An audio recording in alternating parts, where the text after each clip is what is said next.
भाई चंद रोज से सब्र पर बात चल रही है। हज़रात अंबिया अलैहिस्सलाम सब्र के पैकर रहे और अपने मुत्तबईन को, भाई इधर आओ, सामने आओ, सामने आओ,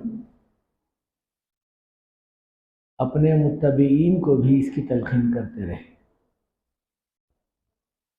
सब्र करो, कुछ तकालीफ़ें अगर आ जाए बर्दाश्त करो, अल्लाह इसका बदला सबसे बेहतर अता करने वाला है, जिसको कुरान ने यूँ कहा, इन्नल्लाह मअस-साबिरीन, सब्र करने वालों के साथ अल्लाह हो जाता है।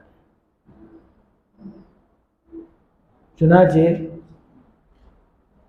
हज़रत आदम अलैहिस्सलाम से लेकर रसूल करीम सल्लल्लाहु अलैहि वसल्लम तक जो नबियों का सिलसिला रहा है, कितने नबी आए तो अल्लाह जानते, लेकिन एक रिवायत के एतबार से 1,24,000 पैगंबर आए, कमोबेश।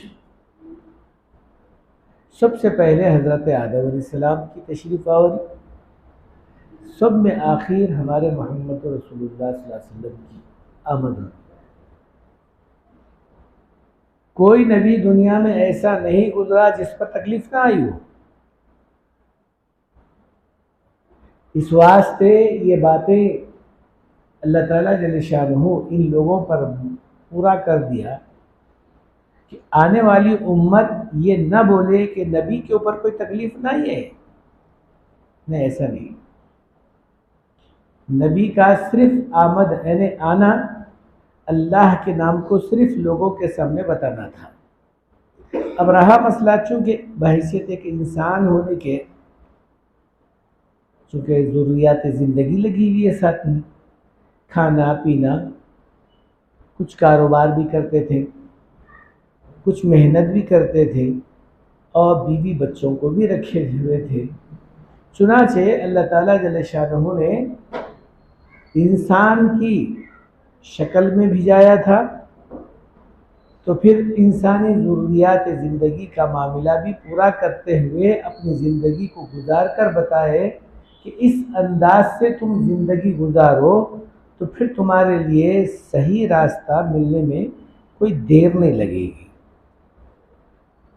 और फिर मंजिल मकसूद को पहुंचने के लिए ये हमारा रास्ता ही तुम्हारा सही रास्ता है। अल्लाह ताला हमको भिजाए ही हैं इस वास्ते कि हम रास्ते पर चलकर बताएं तुमको, इस तरह से चलते रहो। रसूल करीम सल्लल्लाहु अलैहि वसल्लम जो आखिरी नबी हैं, आप हजरात सभी जानते हैं हज़रत रसूल करीम सल्लल्लाहु अलैहि वसल्लम की आजमाइश का मामला अल्लाह ताला की तरफ से, आप माँ के पेट में अभी हैं उस वक़्त से ही शुरू हुआ, बल्कि उनके दादा के ऊपर से ही शुरू हुआ। बादशाह अबराहा जो उस ज़माने में बहुत ताकतवर था, काबतुल्लाह को देखा कि काबतुल्लाह की बहुत लोग खिदमत भी करते हैं, तवाफ भी करते हैं, इज्जत भी करते हैं, और यहाँ आने को अपनी जो है किस्मत भी समझते हैं। जाहिर बात है, अल्लाह ताला का मकान है, हर आदमी वहाँ जाने को तड़पता है। हम यहाँ बैठे हुए हैं, हमारा दिल काबे में अटका हुआ है। जो लोग जाकर आए हैं वो तो और ज़्यादा, उससे ज़्यादा लगाओ और फिर उससे ज़्यादा ताल्लुकात उसके जो है बढ़ जाते हैं। चूँकि अल्लाह ताला की तरफ से ये बात एक निशानी के तौर पर है, सारी दुनिया की असल भी है, सारी दुनिया की बीच भी है, सेंटर भी है, और सारी दुनिया के इंसानों के दिल के हालत भी उस तरफ माइल अल्लाह ताला कर दिए, क्योंकि ताल्लुकात है उससे। बहैसियत एक गैर होने के उसके दिल में भी ये बात आती है कि देखना चाहिए। आप इससे पहले अखबारात पढ़े होंगे, कई बड़े बड़े बादशाह मुल्क के ये बात का ख्वाहिशात का इजहार किए, सिर्फ काबतुल्लाह को देखने की इजाज़त मिल जाए तो काबतुल्लाह को ही नहीं, मक्का मुकर्रमा को ही नहीं, पूरे सऊदिया अरबिया को सवार दिया जाएगा। लेकिन हुक्म तो है ही नहीं। अगर कोई ज्यादती करके अंदर जाता है तो वक़्तुलुहुम वजदतुमुहुम का मामला होगा, या तो पकड़े जाएगा और पकड़े गया तो कत्ल किया जाएगा, या पकड़ा नहीं गया, कत्ल नहीं हुआ, फिर खुदा की तरफ से इनाम का मामला ये होगा कि वो ईमान वाला बन जाएगा। काबतुल्लाह से बहुत दूर दूर तक बाद जगह 12, 15, 20 किलोमीटर से भी ज़रा आगे आगे तक बाज़ाब्ता बॉर्डर्स बने हुए हैं जिस पर लिखा हुआ है सिर्फ मुस्लिम ही इसके अंदर दाखिल होगी, मुसलमान के अलावा कोई दाखिल नहीं होगा। जो चेक करना है, जिसको जो है बताना है, सब करके भी जाते हैं। अब आप ये बोलेंगे कि इससे पहले हमारे हैदराबाद का एक गैर मुस्लिम गया था, वीडियो लिया, वो सब हमारी समझ में तो नहीं आने वाली बात है। इस वास्ते अल्लाह का हुक्म तो ये है, या तो वहाँ जाएगा तो मुसलमान बन जाएगा, नहीं मुसलमान बना है, अगर ऐसा ही घुस गया है तो कत्ल कर दिया जाएगा। हुकूमत तो बहुत टाइट है वहाँ की, हमारे सर की हुकूमत थोड़ी है। अगर हमारे सर की हुकूमत होती तो शायद ही नहीं मालूम कितने लोग यहाँ से हिंदुस्तान से जा रहे, बांग्लादेश से जा रहे और फिर पाकिस्तान से जा रहे लोग। ये तीनों जगह के जो लोग हैं वो बहुत सारी खुराफात में मुलव्वस हैं। काबतुल्लाह को जो हाथ लगाते, मुंह को पोंछ लेते, रुमाल लगड़ते, पीछे से पूछता मुतव्वा, इन्हें पुलिस वाला पूछता है, अरे अल्लाह के बंदे ऐसा करने से क्या होगा? नहीं, बरकत होगी, बरकत। अरे अल्लाह के बंदे, अहकाम खुदा पर अमल कर, बरकत होगी। ऐसा बरकत थोड़ी होगी ऐसा करने से। अगर वहां की हुकूमत टाइट नहीं होती तो शायद ये जाने वाले हजरात काबतुल्लाह को हुजूर सल्लल्लाहु अलैहि वसल्लम के रोजे अतहर को जो तागे बनते थे वो तागों में वो छुप जाती थी। इतने ज्यादा लोग जो है वहां अब भी इतना होने के बाद में भी ज्यादती करते हैं। और मस्जिद नबवी में रसूल करीम सल्लल्लाहु अलैहि वसल्लम के कब्र अतहर के अतराफ में जाली लगाई गई है। बीच में 6 फीट की जगह है, जाली से 6 फीट की जगह है। 6 फीट के अंदर से आपको आने नहीं देते। पहली बात, अगर कोई अब तो बहुत पाबंदी हो गई है, कोई हाथ लगाना तो बहुत दूर की बात है, वहाँ तो पहुंच ही नहीं सकता, और बीच में पुलिस ठहरी हुई रहती है। अगर कोई आदमी हुजूर सल्लल्लाहु अलैहि वसल्लम की खबर अतहर की तरफ ठहर कर कोई दुआ करे, जैसा हमारे यहाँ पर कुछ लोग करते हैं, दुआ करते हैं, अब वो नहीं मालूम उनका क्या अकीदा है, वो नहीं जाने, पीछे से आकर पकड़ के उसके चेहरे को पलटा देता है पुलिस वाला, बोलता है कि अरे खुदा के बंदे, यहाँ से कुछ नहीं मिलने वाला है, मिलेगा तो अल्लाह के घर से मिलेगा, अल्लाह के घर की तरफ अपना चेहरा कर दे। तो जाली इधर है, हुजूर सल्लल्लाहु अलैहि वसल्लम का रोज़े अतहर इधर है और काबतुल्लाह इधर है, तो इस दरमियान में ठहरकर उधर मुंह करके कोई दुआ करा तो उसके चेहरे को पलटा देता है पुलिस वाला, बोलता है कि इधर दुआ कर। अगर नहीं सुना, गल्ला पकड़ के बाहर ढकल देता है, चल निकल जा बाहर, जाके वहां जाके बाहर जाके दुआ कर, या करने की जरूरत नहीं है। तो मेरे बुजुर्गों दोस्तों, लोगों का एक ताल्लुक है जो बहुत ज़्यादा वहाँ पर आदमी जाने की फिक्र और कोशिश करता है। इससे पहले कुछ हजरात के तरफ से ये बात मिली थी, बल्कि सच है, बिल्कुल हक है।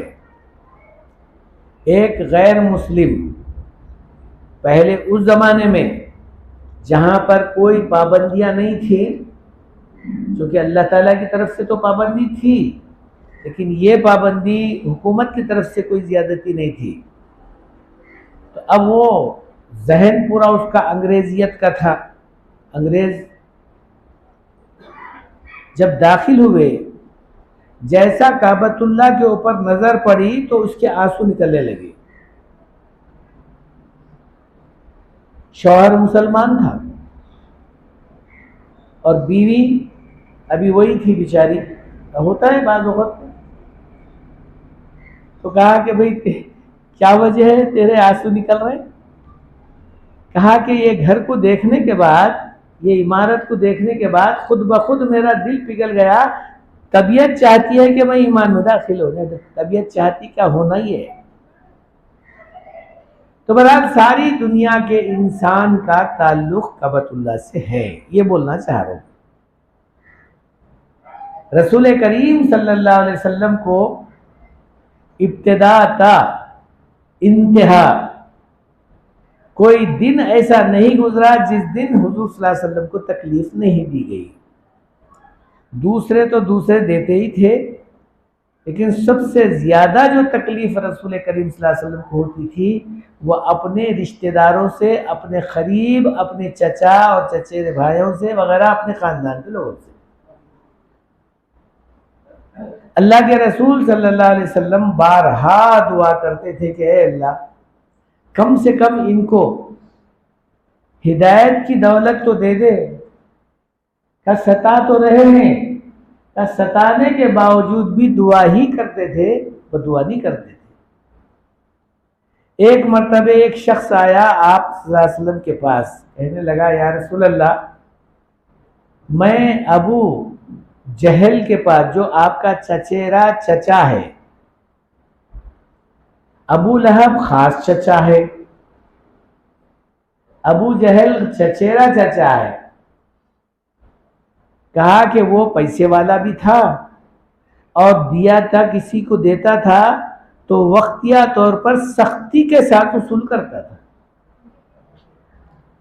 अब टाइम हो गया, करीब है कि 1-2-3 रोज में उसके पैसे देना है, लेकिन ये बेचारा गरीब था और ये था मुसलमान नहीं, यानी दूसरा ही कौम का था, यहूदी। और लेकिन लोगों में इतनी बात अल्लाह के रसूल सल्लल्लाहु अलैहि वसल्लम की थी कि हुजूर सल्लल्लाहु अलैहि वसल्लम अमीन है, अमानतदार है, सादिक हैं, यानी जबान से कोई झूठ बात नहीं बोलते, और लोगों की मदद करने में, लोगों की खिदमत करने में अल्लाह के रसूल सल्लल्लाहु अलैहि वसल्लम का उस जमाने में भी रिकॉर्ड था लोगों के दरमियान में, यानी गैरों के दरमियान में। मुसलमान तो मुसलमान ही थे, लेकिन गैर लोग भी बोलते थे जहां पर कोई काम नहीं निकलता तो वो काम अल्लाह के रसूल सल्लल्लाहु अलैहि वसल्लम से निकालो। चुना चाहिए आदमी भी आया, कहा या रसूल अल्लाह, मैं अबू जहल तुम्हारे चचा को पैसे देना हो, 2-3 रोज और बाकी है, अब उसकी सख्ती तो तुम भी जानते हो, अब मेरे पास कोई सूरत नहीं है पैसे आने की, और 3 रोज के अंदर मुझे उन्हें पकड़ेगा, बुलाएगा, बहुत सख्ती के साथ वसूल करेगा, बल्कि हो सकता है तो वो कोड़े वगैरह भी मारता था या झुकाकर पत्थर रखता था, नहीं मालूम क्या क्या सजाएं देता था। अब ये सजाओं को डर कर ये बेचारा हुजूर सल्लल्लाहु अलैहि वसल्लम के पास आया। अल्लाह के रसूल सल्लल्लाहु अलैहि वसल्लम ये नहीं पूछे तू कौन सी जात का है, ये नहीं पूछे कि कब देता है, कहा कि ठीक है चले। जबकि रसूल करीम सल्लल्लाहु अलैहि वसल्लम का चचा है, चचेरा और दुश्मन जान, तलवार सुबह से लेकर शाम तक घसते ही रहता था, किस वक्त में शहीद करना है। बीवी बोलती थी ये तुम्हारा ही तो भतीजा तो लगता है ना रिश्ते में, अब आप ही अगर नहीं, बोले मैं कौम का सरदार हूं, मेरी नाक का सवाल है और मेरे खिलाफ में ये काम करता है।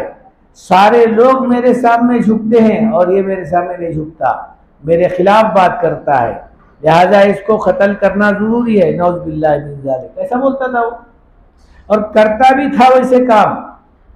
इससे पहले आपको सुनाया था काबतुल्लाह के अंदर अल्लाह के रसूल सल्लल्लाहु अलैहि वसल्लम को पहले इब्तिदाई ज़माने में देख लिया कि भाई इनके साथ कोई है नहीं और ये हमारे साथ खिलाफ काम कर रहे हैं। आया, रस्सी गले में ऐसा डाल दिया जैसा उमूमन लोग रस्सी का फंदा बना के डालते हैं, डाल दिया, गले में अटका, खींच दिया, नीचे गिर गए अल्लाह के रसूल सल्लल्लाहु अलैहि वसल्लम। अब उसके बाद काबतुल्लाह के अतराफ में जो तवाफ किया जाता है, कहा कि मैं तुझे तवाफ कराऊंगा। इन्हें ताना भी दे रहा है, सजा भी दे रहा है। कहते हैं कि 7 चक्कर मारने से पहले यानी अल्लाह के रसूल सल्लल्लाहु अलैहि वसल्लम 3 या 4 चक्कर में बेहोश हो गए और दम घुटने लगा और जबान बाहर निकल गई। लोग बोलने लगे कि हुजूर सल्लल्लाहु अलैहि वसल्लम इंतकाल कर गए, क्योंकि जबान बाहर निकल गई और जैसा लकड़ियों को रस्सी बांधकर खींचते उस तरीके से खींच रहा था। कोई बोलने वाला नहीं था, क्योंकि ये बहुत जाहिल किस्म का आदमी, जाहिल तो जाहिल ही थे, जाहिलों का बाप, इसीलिए अबू के माने बाप के हैं जहल, अबू जहल का नाम ही रखा गया, जाहिलों का बाप था वो। तकरीबन लोग बोलने लगे कि भाई क्या करेंगे, अगर हम उसके ऊपर रहम करी की बात करेंगे तो ये हमारे को मारे गए, कोई छुड़ाने को भी नहीं जाता था। लेकिन खाली अफसोस कर रहे थे कि हुजूर सल्लल्लाहु अलैहि वसल्लम की बहुत बुरी हालत बना दिया। चुनाचे जब खींच कर लेकर आया और जबान बाहर निकल गई, बेहोश हो गए, तो एक लोगों के उसके साथियों के कहने के मुताबिक छोड़ दिया। तो हुजूर अकरम सल्लल्लाहु अलैहि वसल्लम को लोग मिज़ाब रहमत के नीचे उनको बिठा दिया गया, काबतुल्लाह से टेक लगाकर बिठा दिया गया। थोड़ा पानी जमजम का पीने के बाद थोड़ा सा होश आया। अब उसके बाद ये समझकर चला गया कि अब ये जीता तो नहीं, मर जाएगा, चले निकल जाओ, अपनी गैंग के साथ निकल गए। इनके जो हकीकी चचा थे वो थे हजरत उमर इब्नुल खत्ताब रजी अल्लाह ताला, हजरत अब्बास रजी अल्लाह ताला, ये खास चचा है। हजरत उमर इब्नुल खत्ताब, हजरत अब्बास रजी अल्लाह ताला खास। जब हजरत अब्बास रजी अल्लाह ताला नु आए, देखा कि भाई ये अजीब और गरीब मामला है, जो लोग जमघट्टे के साथ जमे हुए, क्या बात है। तो मामला देखा कि भाई हुजूर सल्लल्लाहु अलैहि वसल्लम टेका लगा के बैठे हुए, सब लोग उनको कुछ पानी पिला रहे, कुछ तसल्ली दे रहे, उन्हें तो चले गया था। मालूम यह हुआ कि रसूल करीम सल्लल्लाहु अलैहि वसल्लम को अबू जहल इस तरीके से करीब नहीं आए, दूर से लोगों को देखे मगर अपने भतीजे को भी नहीं देखे, सीधा बाद जगह लिखा हुआ है घर पे गए। उस जमाने में कोई तकलीफ और मुसीबत आती थी तो बीवियां यानी घर की औरतें अपने बाला वगैरह सब खोल देती और कपड़े फाड़ कर ढेलिस के ऊपर जाकर बैठ जाती। बाहर से आने वाला मर्द आदमी ये देखकर सोचता था कि घर में कोई मुसीबत आ गई, यानी कोई भी मुसीबत आती तो औरतों का ये हाल हो जाता, उस जमाने में करती थी। जैसा देखा, बाद जगह कहते हैं हजरत हमजा रजी अल्लाह ताला ने देखा, हजरत हमजा, ये खास सच्चा है। कहा कि ए अल्लाह की बंदी क्या हो गया तेरे, क्या मुसीबत आई तेरे ऊपर। कहने लगे अरे तुम्हारा तो सत्यानाश नाश हो जाए, तुम्हारे भतीजे का कोई नहीं है, सब मर गए तुम लोग। अबू जहल जो है बहुत बुरा हाल कर दिया गए थे मालूम हुआ, और नहीं मालूम मरे या जिंदा है। हजरत हमजा रजी अल्लाह ने कहा दूर से तो मैं जो है लोगों को जमा हुआ तो देखा गया, खरीद तो नहीं गया, लेकिन अब मेरा खून खौल रहा है। पहले सीधा अबू जहल के घर जाओ, सीधा गए, हाथ में कोई लोहे की चीज थी, सीधा गए तो अंदर बैठा हुआ था अपने दोस्तों के साथ, पीना खाना कर रहा था। गए सीधा तो हुआ वो ये समझ रहा है कि भाई चलो हमारा दोस्त आ गया, हमारे मुआफिक में है ये तो ईमान में ये भी दाखिल नहीं हुए थे जब तक वो लोहे की जो चीज थी जाके सीधा अबू जहल के सर पे मारते सारे लोग परेशान। अच्छा, ताकत में बहुत ज्यादा ये उस जमाने में अबू जहल, हजरत हमजा, हजरत उमर फारूक, ये बहुत ताकतवर लोग थे, कई कई लोगों को संभाल लिया करते थे और लोग इनसे डरते भी थे। जब मार कर कहा खबरदार, मेरे भतीजे को ये समझ रहा है कि कोई भी उसका नहीं है, मैं मौजूद हूं, मौजूद। अगर मेरा बच्चा मर गया तो तुम में से कोई जिंदा नहीं रहेगा, ये वार्निंग। उसके बाद कहा अब मैं जा रहा हूं सीधा काबतुल्लाह के पास, देखूंगा उसको, अगर है बाकी है तो ठीक है, वरना नहीं है तो फिर आऊंगा। अरबस्तान के अंदर अरबी लोगों में एक खासियत होती है, किसी की गर्दन निकालो तो वो मर जाएगा, खत्म हो जाएगा, खून निकल गया। तो कहा उसका बदला भी अगर किसी को मारकर खून निकाले तो वो भी समझते हैं कि खून का खून बदला खून हुआ। चुनाचे जब खून निकल गया तो थोड़ा सा दिन का दिल ठंडा हुआ, फिर वहां से सीधा घर तो नहीं गए, सीधा काबतुल्लाह को आए, देखा तो हुजूर सल्लल्लाहु अलैहि वसल्लम बैठे हुए हैं। लोगों से पूछा कि भाई कैसे है, आप खुद देखो, आप खुद जाके पूछ लो तुम्हारे भतीजे से। करीब जाकर कहा बेटा क्या बात है। फिर अल्लाह के रसूल सल्लल्लाहु अलैहि वसल्लम ने कहा कि भाई चचा जो है मेरे साथ ऐसा हरकत और ऐसा मामला किए है। कहा कि खुश हो जा, तेरा बदला मैं लेकर आ रहा हूं, उसका खून निकाल कर आ रहा हूं, तू खुश हो जा। तो हुजूर सल्लल्लाहु अलैहि वसल्लम ने कहा चचा मैं इस बात से खुश नहीं होता, इस बात से खुश नहीं होता। कहा कि आज मेरे तहत में, मेरे बस में जो चीज है तू वो मांग ले, मैं देने के लिए तैयार हूं, ताकि तेरी खुशी मुझे मालूम हो, तेरी खुशी मुझे हासिल हो। तो हजरत रसूल करीम सल्लल्लाहु अलैहि वसल्लम ने कहा चचा आज पढ़ लो कलमा ला इलाहा इल्लल्लाह मुहम्मद रसूलुल्लाह, फिर तो मैं इससे खुश हो जाऊंगा। तो उस वक्त में हजरत हमजा रजी अल्लाह तआला ने कलमा पढ़कर ईमान में दाखिल हुए। अब ऐसे चचा का भी जहां शहादत का मामला हुआ ओहद के मैदान में, और इनको मारने वाला एक यहूदी था, बाद में ईमान में दाखिल हुए। हजरत वहशी रजी अल्लाह तआला तो बाद में ईमान में दाखिल हुए, तो फिर मुसलमान बन गए। चुनाचे अल्लाह के रसूल सल्लल्लाहु अलैहि वसल्लम को कौन सा दिन ऐसा नहीं गुजरा जिस दिन आपको तकलीफ नहीं हुई हो। जिस वक्त में लोगों की इतनी ज्यादती, यहां तक के हजरत उमर फारूक रजी अल्लाह तआला अन्हु जैसे बहादुर इंसान भी ईमान में दाखिल हुए, तो काबतुल्लाह के और मक्के मुकर्रमा के लोग बिल्कुल खौफजदा हो गए। अरे भाई उमर फारूक तो जो है हवाले हो गया, अपने भतीजे के हवाले हो गया। लेकिन अब इस वक्त में क्या करना है, अब क्या करना है, लोगों में एक शरारत भरी हुई है। इतना सताने लगे कि आप सल्लल्लाहु अलैहि वसल्लम अल्लाह से दुआ करके कहा या अल्लाह, जब लोग मुझे इतना सता रहे हैं, अब तू ही मुझे राह बता, ताकि मैं सही जो है रास्ते पर चलूं और अमन की जगह इख्तियार करूं। अल्लाह ताला की तरफ से हुक्म हुआ कि ए नबी अब यहाँ से मक्का मुकर्रमा छोड़ देना, मदीना मुनव्वरा ननियाल का गाँव है, मक्का मुकर्रमा ना ददियाल का गाँव है। चुनाचे रसूल करीम सल्लल्लाहु अलैहि वसल्लम करीब इसके बाद में भी 2 महीने तक मक्का मुकर्रमा में रहे। 2 महीने के बाद हजरत अबू बकर सिद्दीक रजी अल्लाह तआला अन्हु के अलावा किसी और को इसका जो है इल्म नहीं था। बाद में हजरत अली रजी अल्लाह तआला अन्हु को इसका इत्तला दी गई। तो अल्लाह के रसूल सल्लल्लाहु अलैहि वसल्लम ने अपनी जगह पर, चूंकि अमानतें उस जमाने में भी यहूदी लोग भी रखते थे, जैसा अभी मैं आपको बताया, तो अमानतों की हिफाजत के लिए और जिसकी अमानत उसके हवाले करने के लिए। एक दूसरी बात ये कि कहीं ऐसा ना हो कि हुजूर सल्लल्लाहु अलैहि वसल्लम यहाँ से डर कर नहीं भागे, बल्कि अल्लाह के हुक्म से चले गए। हजरत अबू बकर सिद्दीक रज़ी अल्लाह तआला के साथ निकले।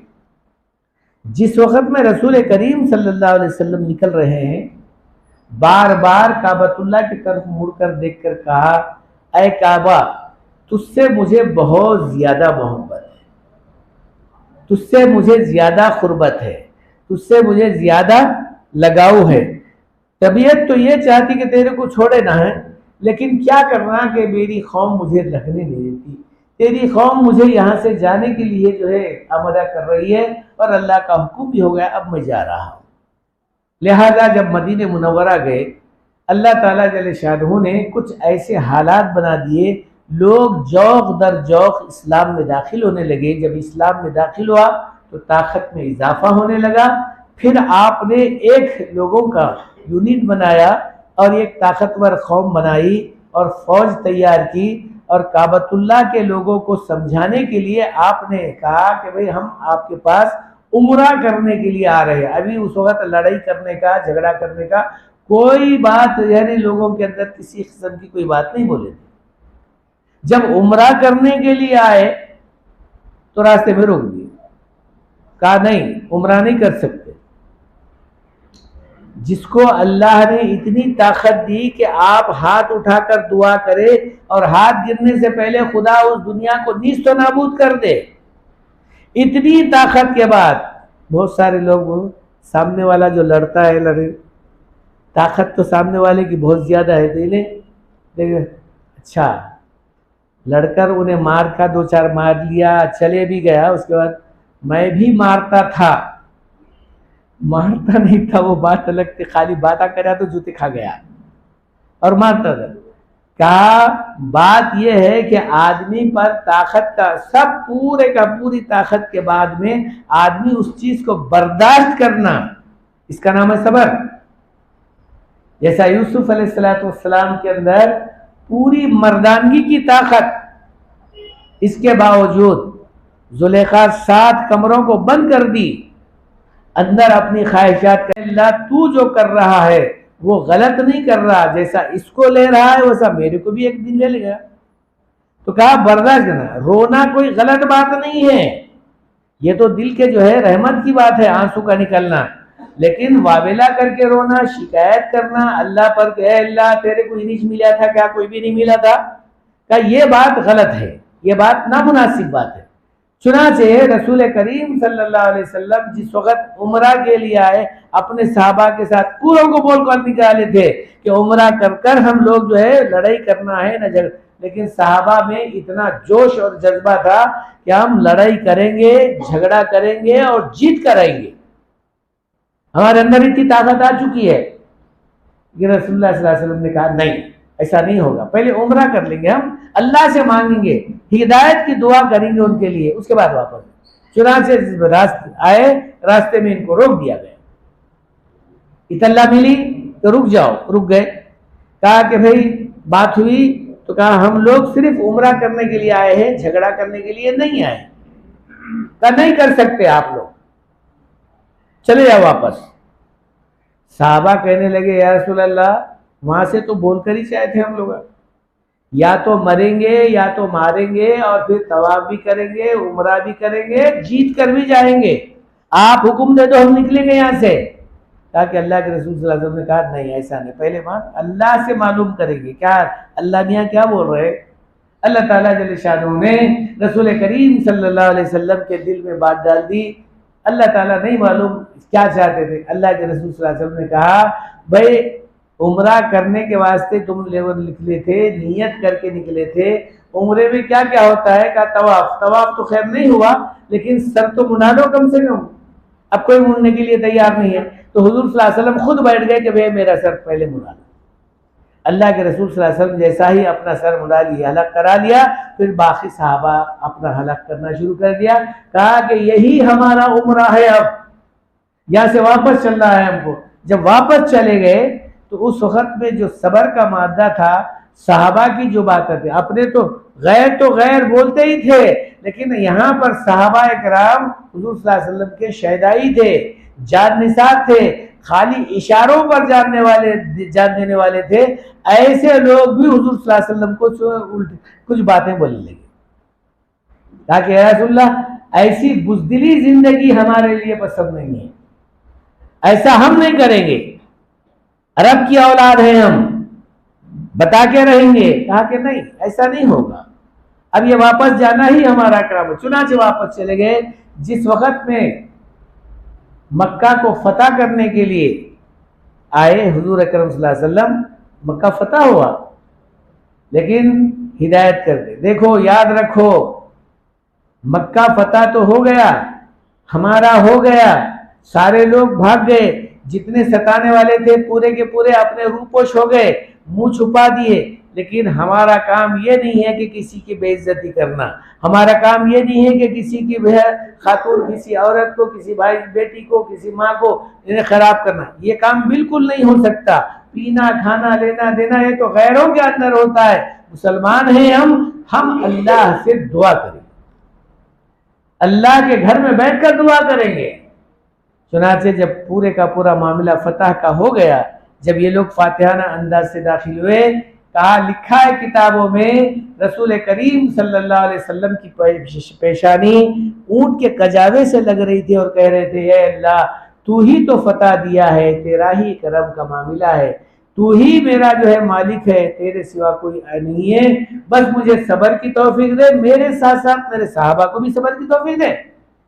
चुनाचे जब जिस वक्त में काबतुल्लाह के अंदर दाखिल हुए, रात भर सोए नहीं, बल्कि काबतुल्लाह में बैठकर रो रो कर हर एक का नाम ले लेकर जो दुआ कर रहे हैं। हिंदा जो आपकी सास भी कहलाती है, लेकिन अबू सुफियान की बीवी है, ये आपकी सास उम्मे हबीबा की माँ है, हुजूर सल्लल्लाहु अलैहि वसल्लम की बीवी उम्मे हबीबा, ये जो उम्महातुल मोमिनीन में से है, और ये हुजूर सल्लल्लाहु अलैहि वसल्लम की सास होती है, हिंदा उसका नाम है। अब ये हुजूर सल्लल्लाहु अलैहि वसल्लम की कट्टर दुश्मन थी, अबू सुफियान, और ये बीवी शौहर दोनों भी थे, लेकिन अल्लाह ने बेटी को तौफीक दिया, मुसलमान बन गई, हुजूर सल्लल्लाहु अलैहि वसल्लम के निकाह में आ गई।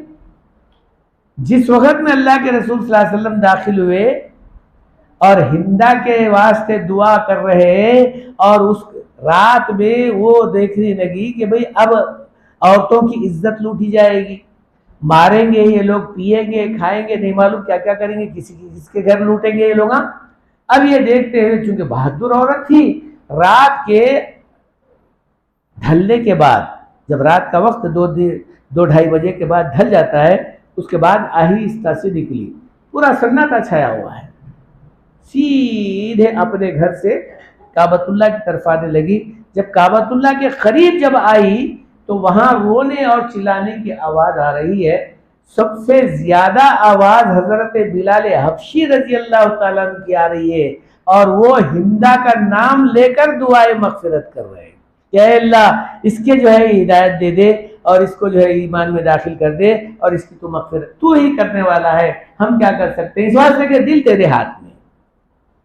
हिंदा कहने लगी, जितनी तकलीफ मैं बिलाल हबशी को दी हूं, शायद इतनी तकलीफ किसी को भी नहीं दी, लेकिन ये मेरे लिए दुआ कर रहा है।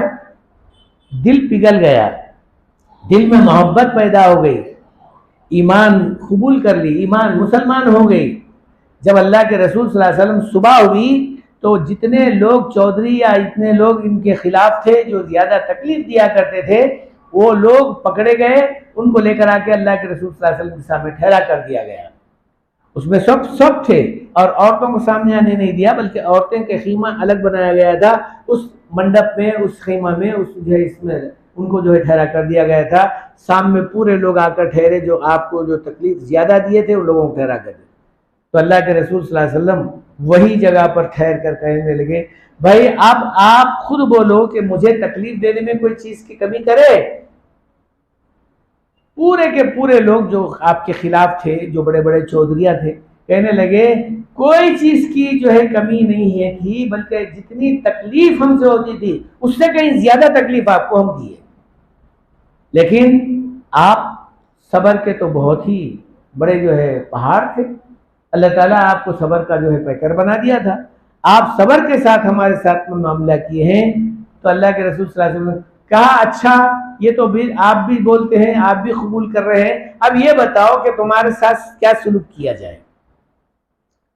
उसमें से चंद सामने आकर कहने लगे, हम तुमको सजा देने वाला नहीं समझते, क्योंकि तुम्हारे बाप जो सबसे पहले थे यानी हजरत इब्राहिम अलैहिस्सलाम से वो गिनवाते रहे, वो वहां से लेकर यहां तक अबू करीम अबू करीम अबू करीम कहा, तुम्हारे लोग कर्म ही करने वाले निकले हैं, सजा देने वाले नहीं निकले हैं, लिहाजा हम तुमसे सजा की जो है कोई उम्मीद नहीं रखते, तुम्हारी तरफ से माफी की ही हम उम्मीद रखते हैं।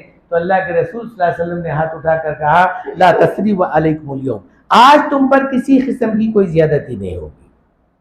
अगर आप लोग मुझसे अच्छाई की उम्मीद रखते हैं तो मैं सब लोगों को अपने तहे दिल से माफ कर रहा हूं, अल्लाह मुझे इसका बदला दे देगा, दिया देता भी है और देगा इंशाअल्लाह।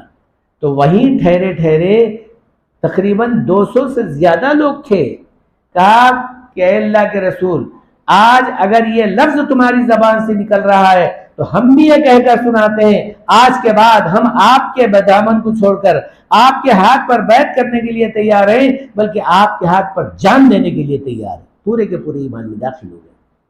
तो मेरे बुजुर्गों दोस्तों, हजरात सहाबा कराम रज़ी अल्लाह तआला मजमईन के अंदर ये बात भी पूरी तरीके से पैवस्त थी कि किसी किस्म की कोई भी तकलीफ आई तो सिवाय अल्लाह के कुछ नहीं करते थे और किसी को नहीं बताते थे और सब्र के साथ अपनी ज़िंदगी गुजारते थे। यही पैगाम इस्लाम का है, यही पैगाम ईमान का है, यही पैगाम हमारे नबी मोहम्मद सल्लल्लाहु अलैहि वसल्लम का है, यही पैगाम हमारे सहाबा का भी है, यही पैगाम हमारे अल्लाह वालों का भी है, यही पैगाम अल्लाह ताला क़ियामत तक कुरान में भी लिखा है और इंशाअल्लाह चलता रहेगा। जो इस बात पर अमल करेगा अल्लाह उसको अमन अमान की ज़िंदगी नसीब करेगा। जो सब्र के साथ आदमी अल्लाह पर उम्मीद रखता है कि अल्लाह इसका बदला देगा, फिर अल्लाह खुद फरमाते हैं, इन्नल्लाह मअस साबिरीन, हम सब्र करने वालों के साथ जरूर हैं। अल्लाह हम लोगों को सबको दीन की बातों के साथ साथ अगर कोई दुनिया की मुसीबत आती है तो सब्र करे और सामने वाले के हक में दुआ करे, दुआए खैर भी करे, अगर गैर है तो हिदायत की दुआ करे, अपना है तो मग़फ़िरत की दुआ करे। अल्लाह हम सब लोगों को इस पर अमल करने की तौफ़ीक़ नसीब फरमाए। वमा अलैना इल्लल बलाग।